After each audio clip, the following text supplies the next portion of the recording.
એ સિવાયની એક મારે થાઇરોઇડ છે. અચ્છા, થાઇરોઇડ છે. બરાબર. અને કેટલા વર્ષો થયા તમારે થાઇરોઇડ આવ્યો છે? એ 10 વર્ષ થયા. ઓહ, 10 વર્ષ થયા. ઓકે. એ સિવાય થાઇરોઇડ ના, એ સિવાયના અત્યારે ક્યારેક ક્યારેક ઢીચણમાં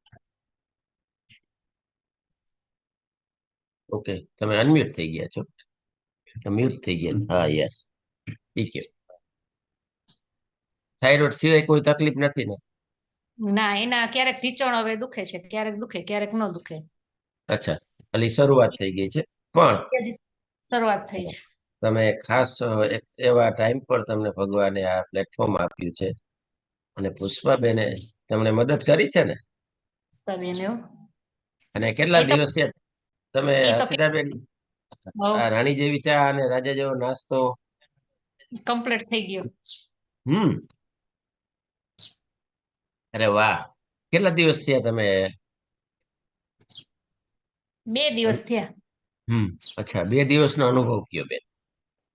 2 દિવસમાં સારું હો. એમ તો હું ક્લબમાં મને પુષ્પાબેન ક્યારે કહેતા કે પાણી વધારે પીવું, એટલે પણ એ તો મેં કે દિવસની શરૂઆત કરી દીધી હતી. બરાબર. હા. અને આ પાવડર ચા ને નાસ્તો છે એના 2 દિવસ થયા આજે.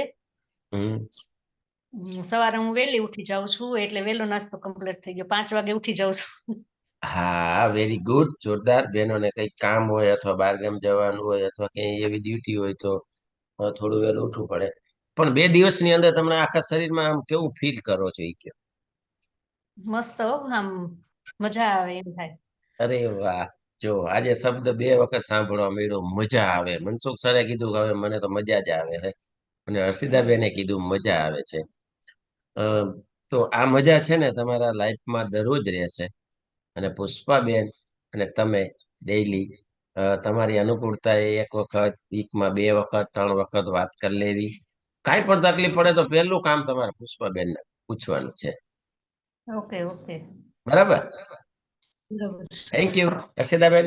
આજે તમારો 2 દિવસનો તો અનુભવ સાંભળ્યો, પણ પાછો આપણે 10 કે 12 દિવસ પછી, અઠવાડિયા પછી પાછો તમારો અનુભવ સાંભળીશું. અને ત્યારે આપણે તમારી અમેઝિંગ સ્ટોરી સાંભળશું. થેન્ક યુ હર્ષિતાબેન. Thank you. ચાલો.